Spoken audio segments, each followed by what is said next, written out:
Hello everyone. आज के video में हम लोग बात करेंगे लॉगरिदम की। तो आज हम लोग लॉगरिदम पढ़ने वाले हैं। इससे पहले हम लोगों ने काफ़ी चीज़ें पढ़ रखा है, जैसे इनइक्वालिटीज़ हो गया, बेसिक चीज़ें हो गया किसका, सेट्स का। तो सेट्स का जितना भी बेसिक है, इनइक्वालिटीज़ है, ये सब हम लोगों ने कर रखा है, ठीक है। तो लॉगरिदम में इन सब चीज़ों की यूज भी है, जैसे सेट्स का यूज होगा, इनइक्वालिटीज़ का यूज होगा। वैसे मैंने लॉगरिदम का बेसिक चीज़ें बताया था एक वीडियो में, वो छोटा सा वीडियो होगा, वो चाहे तो आप जाके देख सकते हैं। मैंने प्लेलिस्ट बना रखा है बेसिक मैथमेटिक्स का, उसके अंदर आपको मिलेगा, ठीक है। तो फिलहाल आज हम लोग बात करेंगे लॉगरिदम की। इसमें हम लोग कुछ छोटे छोटे इंपॉर्टेंट रिजल्ट भी देखेंगे इसके, और कुछ एग्जांपल्स भी देखेंगे। वो एग्जांपल्स या तो डायरेक्ट एनडीए में आता है या तो डायरेक्ट जेईई मेंस में भी आता है। तो एक आध क्वेश्चन हम लोग जेईई मेंस का भी हम लोग देखेंगे कितना सिंपल क्वेश्चन आ जाता है कभी कभी, और एनडीए में तो खैर आता ही आता है। तो चलिए वीडियो को स्टार्ट करते हैं। वीडियो स्टार्ट करने से पहले आपसे छोटी सी रिक्वेस्ट है कि वीडियो को आप कर दीजिए लाइक, अगर आप मेरे चैनल में पहली बार आए तो चैनल को कर लीजिए सब्सक्राइब। तो चलिए वीडियो को स्टार्ट करते हैं। तो लॉगरिदम स्टार्ट करने से पहले मैं आपको एक्सपोनेंशियल फॉर्म का एक बेसिक आइडिया दे देता हूँ, क्योंकि एक्सपोनेंशियल फॉर्म से ही आता है फिर लॉग। एक्सपोनेंशियल और लॉग एक दूसरे का रेसिप्रोकल होता है, ठीक है, उल्टा होता है। देखिए एक्सपोनेंशियल फॉर्म क्या होता है। जब हम लोग बात करते हैं एक्सपोनेंशियल फॉर्म, तो ये होता क्या है। एक्सपोनेंशियल फॉर्म ये होता ये है कि दुनिया में कोई भी पॉजिटिव नंबर हो उसको आप उस एक्सपोनेंट के फॉर्म में लिख सकते हैं। दुनिया का कोई भी पॉजिटिव नंबर हो उसको आप एक्सपोनेंट के फॉर्म में लिख सकते हैं। मेरा कहने का मतलब ये हुआ, जैसे मान लो कि 49 एक पॉजिटिव नंबर है, आप इसको 7 का स्क्वायर भी लिख सकते हो, ये मतलब है। पावर के फॉर्म में लिखने को ही बोलते हैं एक्सपोनेंट फॉर्म में लिखना, ठीक है। अच्छा, जैसे मान लो कि 34 है, इसको आप लिख सकते हो √34 के पावर 2। तो ये भी हम क्या किए, पॉजिटिव नंबर को एक्सपोनेंट के फॉर्म में लिख रहे हैं, ठीक है। लेकिन कभी ऐसा नहीं होता है, जैसे मान लो -4 है, इसको हम पावर में कैसे लिखेंगे।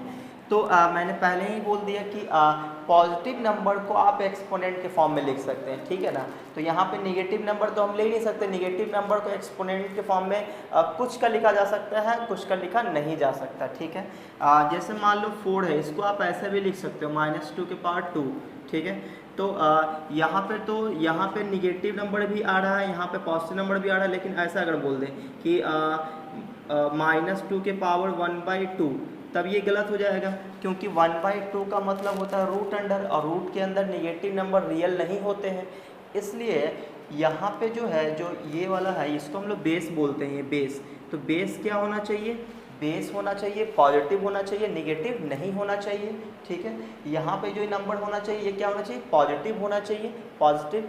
हाँ, आप कुछ बच्चा बोलेगा सर जीरो नहीं हो सकता है क्या, आप खुद बताओ। जीरो जो है, जीरो को हम क्या लिखेंगे, 0 के पावर 1, क्या फ़ायदा मिल जाएगा, कोई फ़ायदा है नहीं।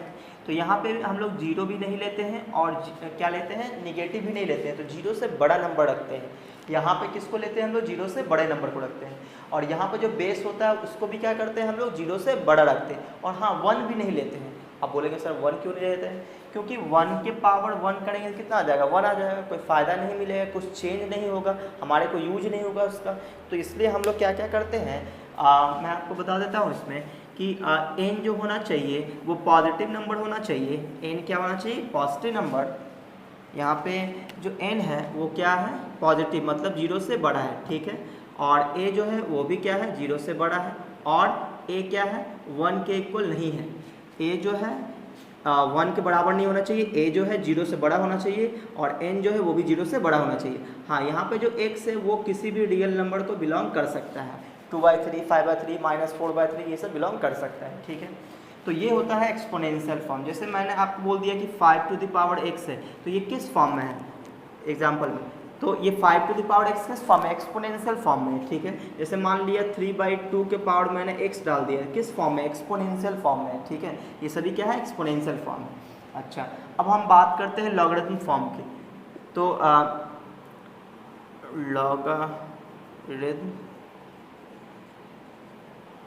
Logarithmic form.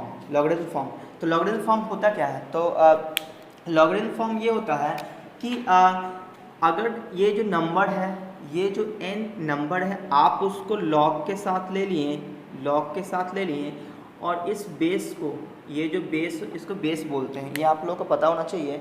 कि ये जो होता है ये क्या कहलाता है, ये बेस कहलाता है। अच्छा, ये क्या कहलाता है, इसको हम लोग पावर बोलते हैं या फिर एक्सपोनेंट बोलते हैं, एक्सपोनेंट या फिर डिग्री, इस तरह से हम लोग बोलते हैं, ठीक है ना। तो ये जो हमने log n ले लिया है, जो n है इसको अगर हम log के साथ ले लें और इस एक्सपोनेंशियल फॉर्म के बेस को इसके बेस में यहाँ पे डाल दें तो ये इक्वल होता है x के, ठीक है। ये मैं नहीं बोल रहा, ये लॉगरिथमिक फॉर्म इसी तरह से डिफाइन होते हैं। इनको लॉग को किसने डिफाइन किया था, जॉन नेपियर साहब। आप चाहे तो बिल्कुल बेसिक फंडामेंटल चीज़ आपको समझना हो इसका, तो आप मेरे प्लेलिस्ट में जाकर बेसिक मैथमेटिक्स में एक लॉगरिथम करके वीडियो बना होगा, उसको आप देख लें, ठीक है। तो ये हो गया लॉगरिथम फॉर्म, ये क्या है, लॉगरिथम फॉर्म है। अच्छा, तो यहाँ पे इसका मतलब ये हुआ कि ये डिफाइन कैसे होगा, इट इज़ डिफाइंड, ये डिफाइंड कैसे होगा, जैसे कि यहाँ पे एक्सपोनेंशियल फॉर्म डिफाइन इस कंडीशन में होता है, उसी तरह से ये डिफाइन कब होगा, तो यहाँ पे n क्या था, पॉजिटिव नंबर था, तो हम यहाँ पे क्या बोलेंगे, n होना चाहिए पॉजिटिव, और यहाँ पे भी a क्या होना चाहिए, a होना चाहिए पॉजिटिव, और a जो है 1 के बराबर नहीं होना चाहिए, और यहाँ पे x क्या होगा, x होगा एनी रियल नंबर, आप कोई भी रियल नंबर ले सकते हैं, ठीक है। तो कहने का मतलब ये हुआ कि लॉग जो है वो निगेटिव नंबर से डिफाइन नहीं होता। यहाँ पे अगर निगेटिव नंबर रख देंगे तो डिफाइन नहीं होगा, जीरो रख देंगे तो भी डिफाइन नहीं होगा। यहाँ पे आपको जीरो से बड़ा नंबर रखना पड़ेगा, और यहाँ पे ए की जगह क्या रखना पड़ेगा, जीरो से बड़ा नंबर रखना पड़ेगा, और 1 नहीं रख सकते आप, ठीक है। और यहाँ पे x की जगह कोई भी रियल नंबर आ सकता है। मैं आपको इसको एग्जाम्पल दिखा देता हूँ ऐसा क्यों होता है। जैसे मान लो, अच्छा जो जॉन नेपियर साहब थे तो उनके अकॉर्डिंग ये हुआ, तो इसी बात को इस तरह से उसने लिख दिया, तो इसका मतलब ये हुआ कि हम लोग ये कह सकते हैं कि देखो a पे क्या पावर ले कि n आ जाए, यही मतलब था यहाँ पे कि a पे क्या पावर रखे कि n आ जाए, तभी इक्वल होगा, ठीक है। तो यहाँ पे भी वही सोचो कि ये आंसर x लाना है, तो हम लोग क्या सोचेंगे, a पे क्या पावर लें कि n आ जाए, तो जो पावर आप सोचेंगे वही पावर ये आंसर होगा।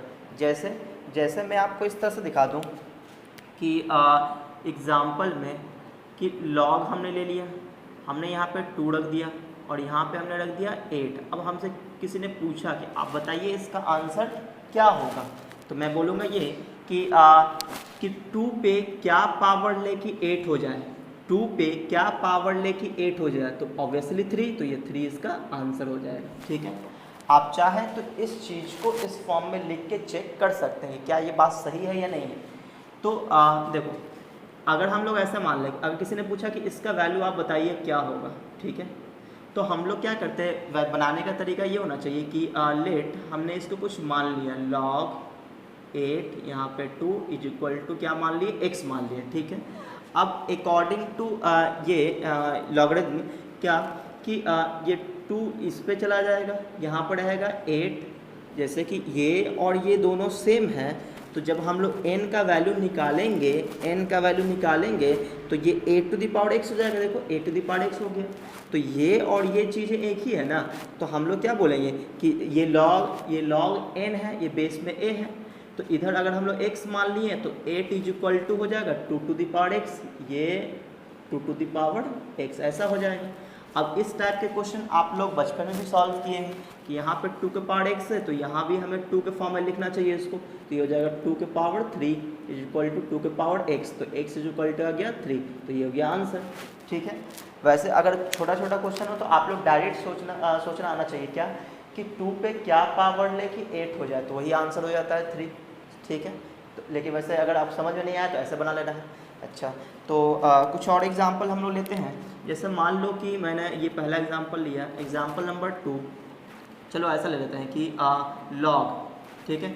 अब इसने क्यों सोचा होगा कि आप यहाँ पे 1 ना रखें, चलो एक बार 1 रख के देखते हैं। जैसे यहाँ पे हमने रख दिया 1 और यहाँ रख दिया हमने 5 रख दिया, ठीक है। अब हमसे पूछा कि आप इसका वैल्यू बताइए, ठीक है। तो सोचो, अभी हम लोग क्या सोचे थे कि 2 पे क्या पावर ले कि 8 हो जाए, तो 3 आंसर था। 1 पे क्या पावर ले कि 5 हो जाए, 1 पे आप कुछ भी पावर ले लो, कभी 5 आ सकता है क्या? कभी नहीं आ सकता। तो इसका मतलब ये हुआ कि यहाँ पे जब हम लोग 1 लेते हैं तो ये डिफाइन नहीं होता है ना, ये नॉट डिफाइन, ये डिफाइन ही नहीं होता है, ठीक है। अच्छा तीसरा अब उसने क्या सोचा होगा कि यहाँ पे पॉजिटिव ही बोला होगा। चलो मान लो एक बार नेगेटिव ले लेते हैं, -4 ले लिए, ठीक है। यहाँ पे मान लो 2 ले लिए। अब सोचो 2 पे क्या पावर लेके -4 हो जाए, तो डिफाइन ही नहीं हो सकता, तो ये भी नॉट डिफाइंड हो गया। तो इसलिए बोला गया था यहाँ पे आप नेगेटिव नहीं लेंगे, आप बेस में 1 नहीं लेंगे। अच्छा मान लो यहाँ पे 0, अगर हम 0 रख दें, यहाँ पर रख दें मान लो 5, तो सोचो 5 पे क्या पावर लेके 0 आ जाए, तो कभी नहीं आएगा, तो नॉट डिफाइंड। तो आप देख रहे हैं कि यहाँ पे 0 हम लोग लिए, डिफाइन नहीं हुआ, नेगेटिव नंबर लिए, डिफाइन नहीं हुआ, पॉजिटिव नंबर लिए, डिफाइन तो हुआ, लेकिन बेस में 1 नहीं होना चाहिए, ठीक है। अच्छा मान लो बेस में अगर किसी ने नेगेटिव ले लिया तो क्या होगा, जैसे देख लो मान लो यहाँ 4 ले लिए, यहाँ बेस में ले लिए -2, -2 तो फिर भी चलेगा। हम ले लेते हैं कितना, यहाँ पे ले लेते हैं 27 और यहाँ पे ले लेते हैं -3, ठीक है। अब बताओ, तो -3 ले लिए नेगेटिव, बेस में ले ली नेगेटिव, तो -3 पे क्या पावर लेके 27 हो जाए, तो कभी आ ही नहीं सकता, पॉजिटिव तो आ ही नहीं सकता ना। तो इसका मतलब ये भी क्या हो जाएगा, नॉट डिफाइंड, यहाँ पर डिफाइंड नहीं होगा। तो अब कुछ बच्चा बोलेगा सर ये अगर आप यहाँ पे 4 लेते हैं और यहाँ पे -2 लेते हैं तब तो ये डिफाइन हो जाता है कि -2 के पावर 2 4 होता है। तो मैं ये बोलूँगा आंसर कि कुछ नंबर्स पे ये डिफ़ाइन होता था, कुछ पे डिफ़ाइन नहीं होता था। तो जॉन नेपियर साहब जिन्होंने लॉ को डिफ़ाइन किया था, उन्होंने क्या किया कि यहाँ पे नेगेटिव नंबर को ही हटा दिया कि चलो टेंशन ही ख़त्म।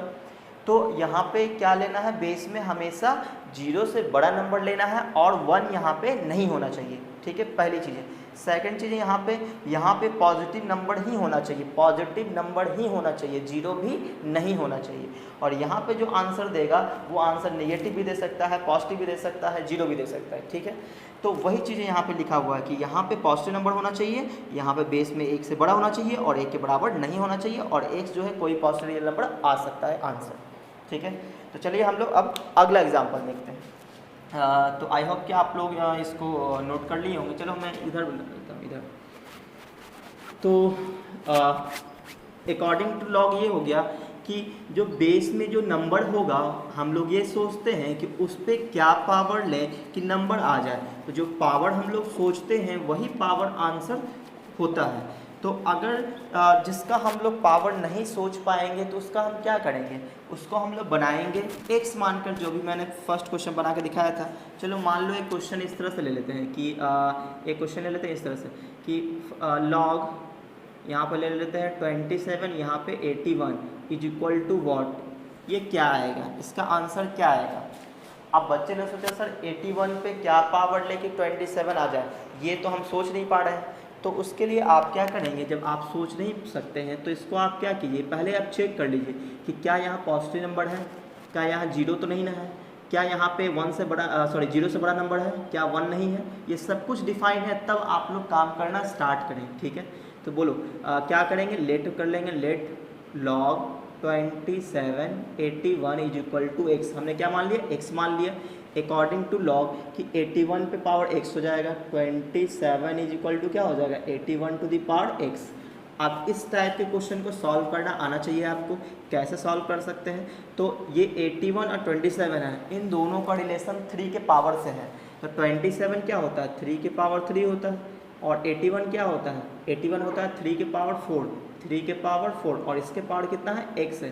तो पावर तो मल्टीप्लाई होता है, बचपन में पढ़ाया गया था। तो ये 4x हो जाएगा, यहाँ पे 3 हो जाएगा। तो बेस सेम है तो पावर भी इक्वल होना चाहिए, यानी 4x इज इक्वल टू 3 होना चाहिए, यानी x इज इक्वल टू 3/4, यानी x का वैल्यू आ गया 3/4। तो आपने ये देखा कि 81 पे क्या पावर लेके 27 आ जाए, ये हम लोग सोच नहीं पा रहे थे, तो उसको x मान के काम चला लिए। अब जहाँ पे हम लोग सोच पाएंगे वहाँ पे फटाक से काम कर लेंगे, ठीक है। अच्छा फिर अगला क्वेश्चन ये है कि मान लो एक और एग्जांपल ले लेते हैं, लॉग यहाँ पे बेस में रख लिए 2, और यहाँ पर ले लिए एक और लॉग, और यहाँ 4, यहाँ बेस में 2, ठीक है। और इसमें पूछा गया कि आप बताइए कि इसका वैल्यू क्या है। तो आप बताओ कि पहले आप किसको सॉल्व करोगे, आप तो पहले इसको सॉल्व करोगे, ये ब्रैकेट वाले पार्ट को। तो इस पार्ट को जब हम सॉल्व करेंगे तो कितना आएगा, तो हम क्या देखते हैं बेस में 2 है, यहाँ पे 4 है। तो आप लोगों को पता होना चाहिए कि अभी भी मैंने क्या बोला था, 2 पे क्या पावर ले कि 4 हो जाए। तो ऑब्वियसली 2 पे 2 पावर लेंगे तो 4 आएगा। इसका मतलब इस पूरे ब्रैकेट का आंसर आने वाला है 2। तो हम क्या बोलेंगे यहाँ पे कि लॉग, यहाँ पे रखेंगे 2, यहाँ पे भी रख दिए 2, ठीक है। इसको सॉल्व किए तो आया 2, ठीक। तो यहाँ पे डायरेक्ट कर लिए, हम लोग को x मानने की ज़रूरत नहीं पड़ा था यहाँ पे। तो अब बताओ log 2 बेस में 2 है, इसका आंसर क्या आएगा। तो फिर से हम उसी तरह के सोचेंगे कि 2 पे क्या पावर ले कि 2 आ जाए। तो ऑब्वियसली 1 लेना पड़ेगा पावर, तो 1 आंसर आ जाएगा इसका, ठीक है। तो ये हो गया इसका आंसर। चलो कुछ और एग्जाम्पल मैं आपको दिखा देता हूँ। जैसे मान लो कि अगला एग्जाम्पल हम लोग ले लेते हैं। अगला एग्जाम्पल क्वेश्चन लॉग 125 और बेस में ले लेते हैं 625, इसका वैल्यू क्या होगा, ठीक है। तो आप लोग चाहो तो वीडियो को पॉज करके ट्राई करते रहो, ठीक है। तो इसको हम लोग कैसे सॉल्व करेंगे, तो देखो 625 के पावर क्या पावर लें कि 125 आ जाए, ये हम लोग सोच नहीं पा रहे हैं। तो हम लोग इस तरह से बना लेंगे x मान के कि लेट लॉग 125 बेस में 625 इज इक्वल टू x। तो 125 ये इक्वल हो जाएगा 625 के पावर x हो जाएगा। तो 625 के पावर कितना हो जाएगा, x हो जाएगा, ठीक है।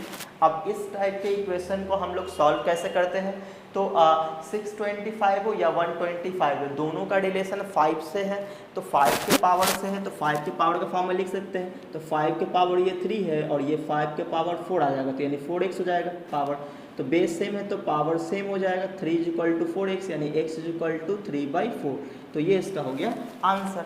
तो जिसका हम लोग डायरेक्ट नहीं सोच पाते हैं उसको x मान लेते हैं, ठीक है। अच्छा चलिए एक आध एग्जाम्पल और आपको दिखा देता हूँ।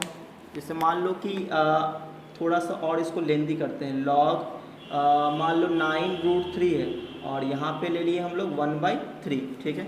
अब इसका वैल्यू क्या है, तो थोड़ा सा कैलकुलेशन बढ़ जाएगा इसमें, तो कोई बात नहीं, कैलकुलेशन बढ़ेगा तो कोई दिक्कत नहीं है।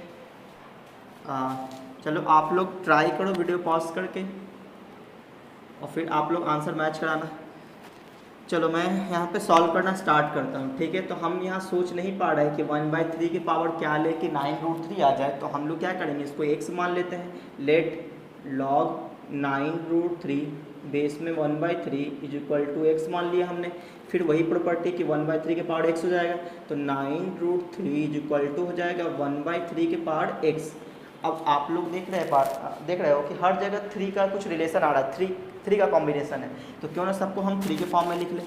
तो 9 को लिख सकते हैं 3 का स्क्वायर, √3 को लिख सकते हैं 3 के पावर 1/2 और इसको लिख सकते हैं 3 के पावर -1। 1/3 को ऊपर लेंगे 3 के पावर -1 हो गया। तो यहाँ पे क्या देखते हैं, बेस सेम है तो पावर ऐड हो जाएगा। तो 3 के पावर कितना हो जाएगा, 2 + 1/2 और इधर क्या आ जाएगा 3 के पावर -x, ठीक है जी।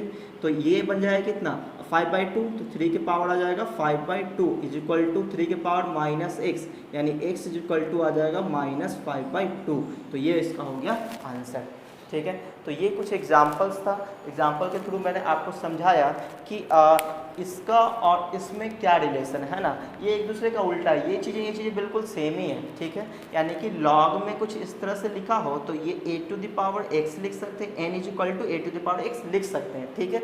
अब लॉग का क्वेश्चन हम लोग तभी बनाएंगे, तभी हम लोग ये बनाएंगे जब इस कंडीशन को फॉलो कर रहा होगा, ठीक है। आपको ये ध्यान रखना है कि यहाँ पॉजिटिव नंबर होना चाहिए, आपको ये ध्यान रखना है कि यहाँ भी पॉजिटिव होना चाहिए और 1 के इक्वल 1 के इक्वल नहीं होना चाहिए। और यहाँ पे आंसर आपका कुछ भी आ सकता है, नेगेटिव पॉजिटिव रियल ही आएगा, ठीक है। चलिए अब हम लोग बात करते हैं अगले। तो अब हम लोग कुछ इंपॉर्टेंट रिजल्ट देख लेते हैं, सम इम्पॉर्टेंट रिजल्ट। कुछ रिजल्ट है ये 4 जो कि आपको याद रखना है, ठीक है। क्या कि a⁴ log हुआ log n to the base a। तो इस log का जो बेस है और ये जो नीचे बेस है ये दोनों क्या है, सेम है। अगर कभी ऐसा हुआ तो सिर्फ यहाँ वाला जो नंबर होगा वही आंसर आएगा। आपको ये ध्यान रखना कि ये दोनों सेम होना चाहिए, ठीक है।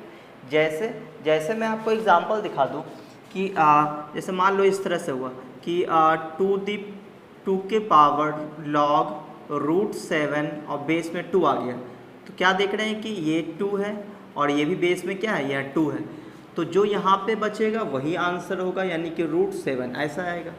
चलो एक आध एग्जाम्पल और देख लेते हैं हम लोग कुछ इस तरह से कि मान लो कि 1/3 है, ठीक है, इसके पावर में हमने लॉग ले लिया और वो लॉग का जो बेस है वो क्या है 1/3 है, और यहाँ पे मान लो ले लिया मैंने 5, ठीक है, तो क्या होगा कि ये दोनों हमें सेम सेम दिख रहा है, तो ये सिर्फ 5 इसका आंसर हो जाएगा, ठीक है। इस तरह से इसका यूज हम लोग करते हैं, ये आपको ध्यान रखना है, ठीक है। अच्छा, अगला है log n, और जो यहाँ पे है वही बेस यहाँ पे है, यानी कि दोनों सेम सेम आ गया, ठीक है, तो आंसर क्या आएगा 1। जैसे आप इस तरह से भी सोच सकते हो कि जैसे मैं इसका एग्जांपल दिखाऊँ, है ना, तो जैसे log है, यहाँ पे मान लीजिए 4 ले ली, यहाँ पे ले लिए 4, तो हम लोग इस तरह भी सोच सकते थे कि 4 पे क्या पावर ले कि 4 आ जाए, तो 1 होगा, यानी कि जब भी ये दोनों सेम होगा तो उस पर पावर 1 लेंगे तभी ये सेटिस्फाई करेगा, जो पावर होता है वही यहाँ पे आंसर होता है। जैसे आप यहाँ भी सोच सकते थे n पे क्या पावर ले कि n हो जाए, तो 1 पावर लेना पड़ेगा, तो 1 आंसर आ गया, तो इसका आंसर आ गया 1। इस तरह से आपको ये सोचना है, लेकिन हाँ डिफाइन होने के बाद, है ना, ये n पॉजिटिव डिफाइन होना चाहिए। अच्छा, यहाँ पे हम लोग क्या देखते हैं कि ये एक दूसरे का रेसिप्रोकल है, ये एक n है तो एक 1/n है, एक n है तो एक 1/n है, एक दूसरे का रेसिप्रोकल है, ठीक है, व्युत्क्रम अगर हिंदी में बोले तो ये एक दूसरे का रेसिप्रोकल का मतलब ये हुआ कि जब हम लोग मल्टीप्लाई करेंगे तो क्या मिलेगा, 1 मिलेगा। तो कभी भी अगर ऐसा नंबर हो कि बेस हो और नंबर हो, दोनों को मल्टीप्लाई करने पे 1 आ रहा हो, तो आंसर आएगा -1, ठीक है। बेस में बेस का नंबर और यहाँ पे जो नंबर होगा, अगर दोनों का मल्टीप्लाई करने पे क्या आ रहा हो, 1 आ रहा हो, तो उस लॉग का रिजल्ट आएगा -1। जैसे मैं आपको एग्जांपल दिखा दूँ कि एक बहुत ही फेमस एग्जांपल है इसका कि लॉग 1020 बेस में ले लिया हमने और यहाँ पे ले लिया tan 70 डिग्री, ठीक है, ये 20 डिग्री। अब इसका वैल्यू हमसे पूछा गया कि आप बताइए कि इसका वैल्यू क्या आएगा। तो आप लोग को ये पता होना चाहिए, आप क्लास 10th में ये पढ़े होंगे कि जो हमारा tan होता है, tan थीटा को लिखा जा सकता है cot 90 - थीटा के फॉर्म में, इस तरह से। अच्छा, अगर आपको ये नहीं पता, आपको ये भी पता होना चाहिए कि जैसे मान लो जैसे ये tan 70 है, अगर हम tan 70 को उठा लें, tan 70 डिग्री को, तो इसको क्या हम ऐसे लिख सकते हैं tan 90 डिग्री - 20 डिग्री। देखो, अगर 90 डिग्री में से 20 डिग्री सब्ट्रैक्ट कर देंगे तो 70 डिग्री ही आएगा और tan की जगह tan है, तो क्या मैं इसको ऐसे लिख सकता हूँ? बिल्कुल लिख सकता हूँ। तो tan 90 - थीटा को क्या बोलते हैं? cot थीटा बोलते हैं। ये क्लास 10th में हम लोग कॉम्प्लीमेंट्री एंगल में पढ़े थे, है ना, ट्रिग्नोमेट्री में। तो ये हो जाएगा cot 20 डिग्री। क्या ये बात सही है? अगर ये सही है तो इसका मतलब ये हुआ कि tan 70 डिग्री को cot 20 भी लिखा जा सकता है। तो अब हमारा जो क्वेश्चन है वो ये बन गया, tan 70 की जगह क्या रख देंगे? cot 20 degree. सही है। अच्छा, अब बेस में क्या है? tan 20। तो इसका आंसर कितना आएगा? तो आप लोग ये जानते हो कि tan और cot एक दूसरे का रेसिप्रोकल होता है, एंगल भी देखो सेम है, तो ये और ये एक दूसरे क्या है? रेसिप्रोकल है।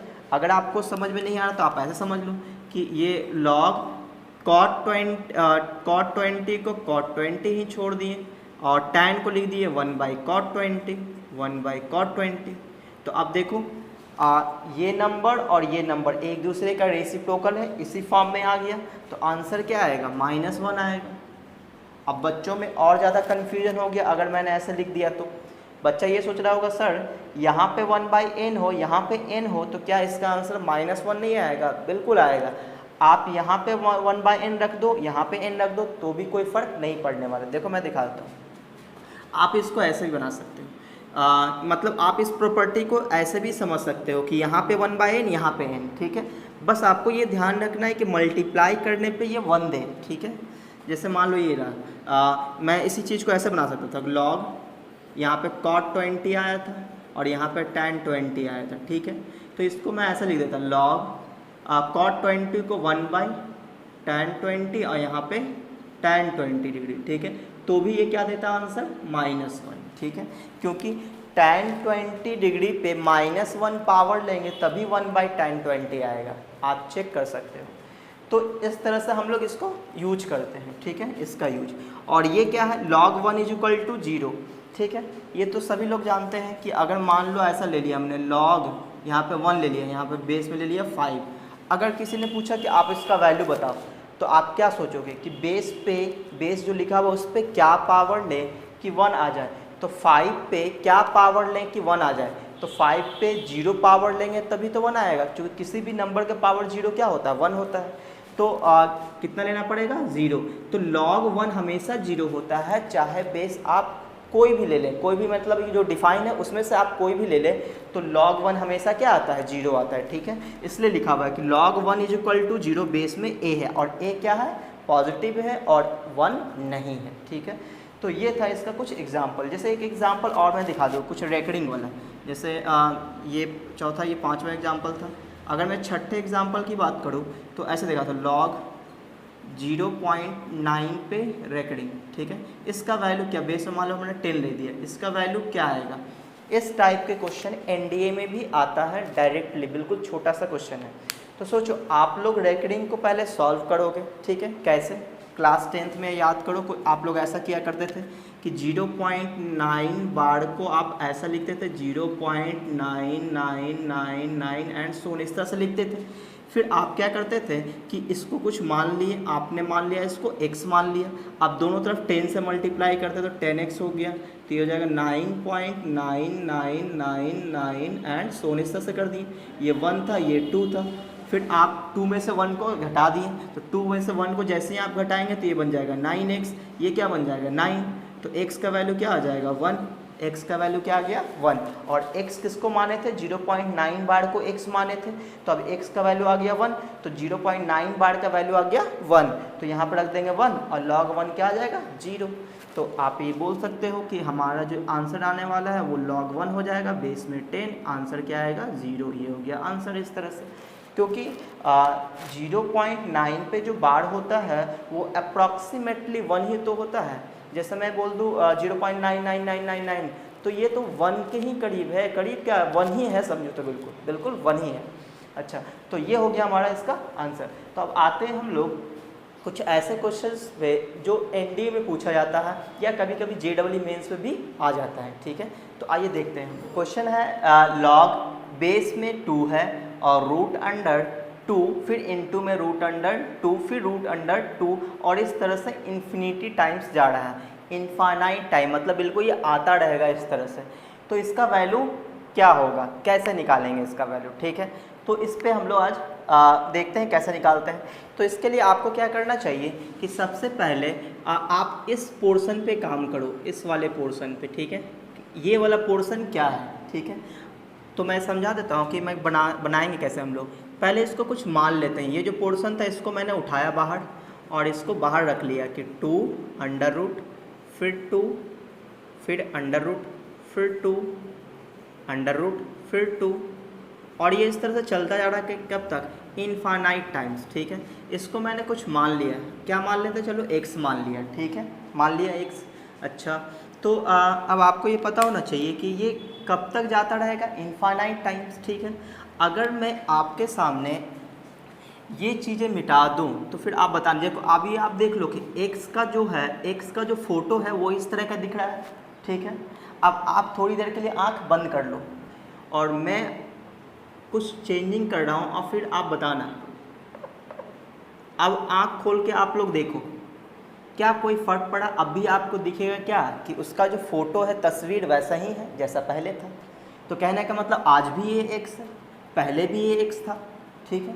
तो इसका मतलब ये हुआ कि हम लोग क्या सोचें कि जब भी बहुत सारा टर्म होता है, इनफाइनाइट टाइम्स होता है, उसको एक तरह से समुद्र समझ लेते हैं कि समुद्र है, और उसमें से मान लो कि आप एक गिलास पानी निकाल लिए, तो बताओ समुद्र में कितना पानी रहेगा।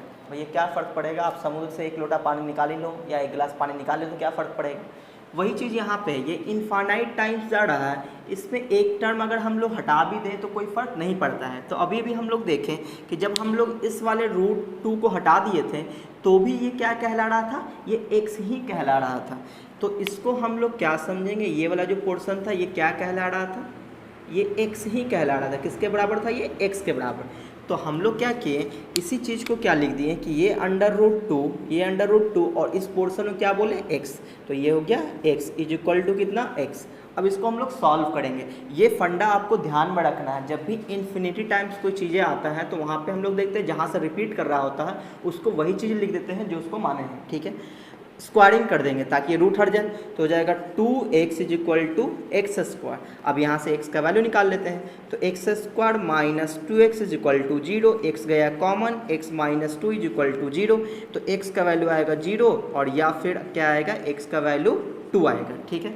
तो अब आप बताओ, अगर x का वैल्यू आपने 0 ले लिया तो x कौन था, इसी पोर्शन को, इस पूरे को आप x माने हैं और यही वो पोर्शन है, तो क्या यहाँ पे आप 0 रख सकते हो। पहले ही डिफाइन कर दिया गया था कि यहाँ पे आप जो भी नंबर रखेंगे वो पॉजिटिव होना चाहिए, 0 से बड़ा होना चाहिए, तो यहाँ पे हम लोग 0 को रख नहीं सकते, तो ये आंसर तो नॉट पॉसिबल हो जाएगा। ये आंसर तो हम लोग लेंगे ही नहीं, ये आंसर हम लोग नहीं लेंगे, कंसीडर नहीं करेंगे। तो हमारे लिए आंसर क्या आएगा, x इज इक्वल टू 2। तो ये जो पोर्शन था, ये जो पोर्शन था, इसका आंसर कितना आया, 2 आया, ठीक है। कितना आया, 2। तो अब हम लोग क्या बोलेंगे, तो अब हमारे लिए आसान हो गया, हम ये बोलेंगे कि log 2 और बेस में 2, तो आंसर कितना, 1। तो ये इसका हो गया आंसर, क्योंकि इसका वैल्यू कितना आ रहा था, इसका वैल्यू अभी भी हम लोग देखिए x इक्वल टू 2 आ रहा था, तो यहाँ पर 2 रख दिए, तो 2 और बेस में 2, यहाँ पे 2। अभी भी हम लोग इंपॉर्टेंट रिजल्ट में देखे थे, 2 पे पावर क्या लेके 2 आ जाए, तो 1, तो 1 इसका हो गया आंसर। तो इस टाइप का क्वेश्चन एनडीए में आता है, ठीक है। अब आप सोचो कि इस पे JEE में क्वेश्चन पूछा गया था 2012 में, क्या क्वेश्चन था वो मैं आपको दिखाता हूँ। तो क्वेश्चन ये है कि 6 प्लस लॉग बेस में है 3/√2 और ब्रैकेट में 1/3√2 और रूट अंडर 4 माइनस 1/3√2, फिर √4 माइनस 1/3√2, फिर रूट अंडर 4 माइनस 1/3√2, और इस तरह से ये चलता जा रहा है और ये इनफाइनाइट टाइम्स था, ठीक है। ये क्या था, इनफाइनाइट टाइम्स था, यहाँ पे छूट गया है, ये जो चलता जा रहा था बिल्कुल कब तक, इनफाइनाइट टाइम्स जा रहा था, ठीक है। एंड सो ऑन, इस तरह से उसने लिख के छोड़ दिया था, और इज इक्वल टू व्हाट ये पूछा था। तो आप ये सोन का मतलब समझ जाओ कि ये बिल्कुल चलता जा रहा है, कहाँ तक जाएगा, इन्फिनिटी तक जाएगा। तो अब आप बताओ कि आपको ऐसा नहीं लग रहा कि ये जो चीज़ें हैं, ये वाला पोर्शन, इसको हम लोग अगर बाहर उठा लें, इसको कुछ मान लें हम लोग, x मान लो, तो आपको ये पता होना चाहिए कि रूट के अंदर जहाँ से रिपीट करता है उसको फिर से हम लोग x ही बोल देंगे। तो देखो 4 माइनस 1/3√2, फिर अगला है 4 माइनस 1/3√2 रूट के अंदर है, ठीक है। तो अगर इस पूरे को हम लोग x मान लिए, इस पूरे को अगर हम लोग x मान लिए हैं, तो x बराबर आ जाएगा अंडर रूट, ये तो इतना ही रहेगा, और इसके जगह हम लोग क्या रख देंगे, मैंने आपको भी करके दिखाया था ना कि ये वाला पोर्शन मिटा दिए थे, तो वो समुद्र था ये पूरा, तो इसमें से ये मिटा दिए तो फिर से वही चीज़ दिखने लगा। तो ये जो चीज़ें था ये फिर से क्या दिखेगा, ये फिर से आपको दिखेगा x, ये वाला थोड़ा भी x दिखेगा। अगर हमने इसको x मान लिया था, अगर हमने इसको x माना था, तो ये फिर से ये x दिखेगा, तो आपको ओवरऑल क्या दिखेगा, 4 माइनस 1/3 और ये चीज़ें क्या बन गया, फिर से x बन गया, तो ये दिखेगा आपको। अब इसको हम लोग सॉल्व कर लेंगे, तो उसके लिए स्क्वायरिंग बोथ साइड करना पड़ेगा, तो हो जाएगा x स्क्वायर और 4 माइनस x/3√2। अब इसको उठा के इधर ले आते हैं, तो x स्क्वायर प्लस x/3√2 और -4 इज इक्वल टू 0 हो जाएगा। अब एलसीएम भी ले लेते हैं, तो ये हो जाएगा 3√2 into x square plus x minus 4 3 12, यानी कि 12√2 इज इक्वल टू 0 हो जाएगा। अब तो ये क्वाड्रेटिक इक्वेशन आ गया, उसको सॉल्व करना पड़ेगा। तो फैक्टराइजेशन तो काफ़ी मुश्किल लग रहा है, तो क्वाड्रेटिक फार्मूले से इसको सॉल्व कर लेते हैं। एक्स स्क्वायर का जो कॉफिशिएंट उसको a बोलते हैं, x का जो कॉफिशिएंट उसको b बोलेंगे, और ये वाला पार्ट क्या है, c वाला पार्ट है, ठीक है। तो अब इसको हम लोग सॉल्व कर लेते हैं। x इज इक्वल टू क्या लिखते थे, -b plus minus under root B square minus 4ac/2a। Class 10th में आप लोग पढ़े होंगे क्वाड्रेटिक फार्मूला। तो ये क्या होगा, -b यानी ये कॉफिशिएंट 1 है, तो -b मतलब -1 हो जाएगा, plus minus under root B square कहने का मतलब ये हुआ कि 1 का स्क्वायर तो 1 ही रहेगा, माइनस 4ac यानी कि 4 इंटू a का वैल्यू 3√2 और c का वैल्यू माइनस में, तो यहाँ प्लस हो जाएगा, ये हो जाएगा 12√2, ठीक है, और अपॉन में 2a यानी कि 3 2 6√2 हो जाएगा, ठीक है। अब इसको हम लोग सॉल्व करते हैं, तो सॉल्व करेंगे कितना आ जाएगा, x इज इक्वल टू ये -1 प्लस माइनस ये कितना आ जाएगा √2 इंटू √2 हो गया, और 12 2 4 3 12 और 12 इंटू 12 144 इंटू √144 इंटू 2 कितना आ जाएगा 4 2 8 4 2 8 288 आ जाएगा, है ना। और 288 प्लस 1 289 और ये रूट अंडर कितना आ जाएगा 289 अपॉन में कितना आ गया 6√2, ठीक है जी। अच्छा अब हम लोग क्या करेंगे, इसको सॉल्व करेंगे। तो ये 289 तो 17 का स्क्वायर होता है, 17 का स्क्वायर आप लोग बचपन में पढ़े होंगे 6√2, है ना। ये सब चीज़ें आपको याद होना चाहिए। अब हम लोग क्या देखें, यहाँ से दो चीज़ें आंसर आ रहा है, एक आ रहा है -1 और +17/6√2, और एक और आंसर आ रहा है कि x इज इक्वल टू -1 और प्लस माइनस का 17/6√2। तो ये तो 100% निगेटिव आ जाएगा, ये निगेटिव आ जाएगा, और ये तो पॉजिटिव आने वाला है। तो ये जो निगेटिव वाला पार्ट है इसको हम लोग कंसीडर ही नहीं करेंगे।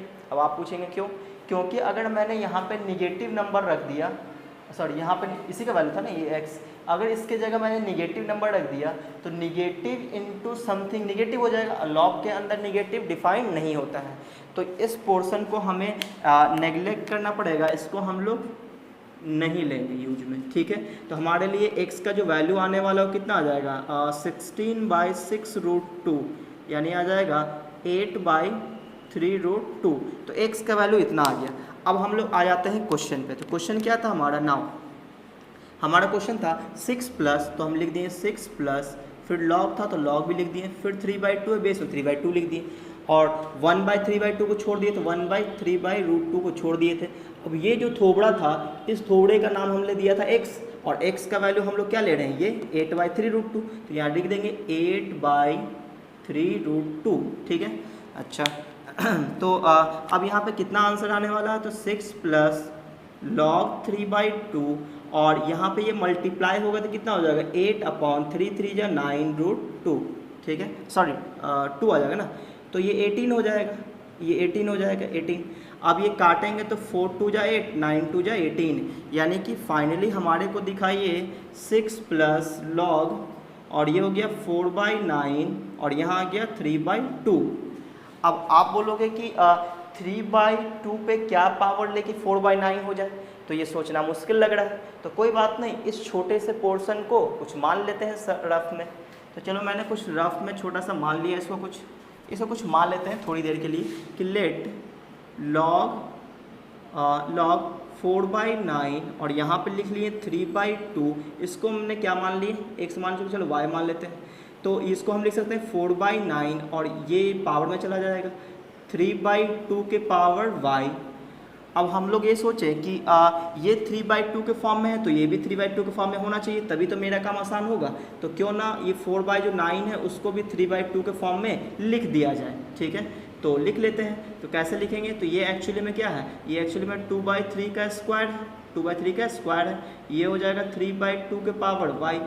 तो ऐसा करते हैं, इसको पावर पलट देते हैं, सॉरी अंदर वाले फोटो को पलट देंगे तो पावर नेगेटिव हो जाएगा, तो ये हो जाएगा -2 आ जाएगा, -2 इज इक्वल टू 3/2 के पावर कितना हो जाएगा y। तो यहाँ से y का वैल्यू क्या आ गया -2, तो इसी को हम लोग y माने थे, कितना आ गया -2। तो नाउ अब जो चीज़ें हैं, अब हमारे पास और छोटा हो गया, क्या आ गया 6 और माइनस, इसका वैल्यू क्या आया -2, तो 6 - 2 यानी कि आंसर कितना हो जाएगा 4। तो ये इसका हो गया आंसर। तो ये जो पूछा, ये क्वेश्चन कब आया था, ये आया था JEE 2012 में आया था, 2012 में ये क्वेश्चन पूछा गया था। तो सोचो IIT वालों ने ये इतना सिंपल क्वेश्चन पूछा था। तो कभी कभी ये होता है काफ़ी सिंपल क्वेश्चन पूछ दिया जाता है, अगर आपका बेसिक क्लियर हो तो आप क्वेश्चन को कर सकते हो। देखो देखने में कितना खतरनाक लग रहा था, तो IIT वालों का जो क्वेश्चन होता है उसको रिप्रेजेंट करने का तरीका बड़ा खतरनाक होता है। बच्चे देखते हैं कि इतना खूबसूरत है, इसको क्यों खराब कर दो, छोड़ के चला आता है, ठीक है। तो होते हैं बिल्कुल आसान। तो बस आज के लेक्चर में हम लोग इतना ही रखते हैं। अगर आपको ये वीडियो अच्छा लगा तो वीडियो को लाइक कीजिए और अपने दोस्तों में ज़्यादा से ज़्यादा शेयर कीजिए ताकि मुझे सपोर्ट मिल सके। और अगर आप मेरे चैनल पर पहली बार आए तो चैनल को सब्सक्राइब भी कर लें।